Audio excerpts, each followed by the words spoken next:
3028 नावाची व्हेरायटी, जे तुम्ही म्हणे की हे बियाणं पडत नाही, हे अशा पद्धतीचं पाकिट आहे, बरोबर आहे. फोडलं आम्ही, मशीनमध्ये टाकलं, ठीक आहे. आणि आता हे मशीनमध्ये टाकलं, आता हे कशा पद्धतीने चालते आणि किती बियाण्यानं पडते ते तुम्हाला दाखवतो. त्यात काय प्रयोग केला हे सुद्धा समजून सांगतो.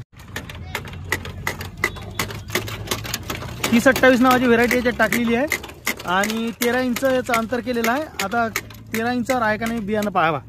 एक बी दिसते इथं, त्यानंतर हे दात बंद आणि ह्या दातात परत 13 इंच, हे दात बंद, इथं परत 13 इंच, ठीक आहे. हे दात बंद 13 इंच एका बियाण्यानं पाहून घ्या.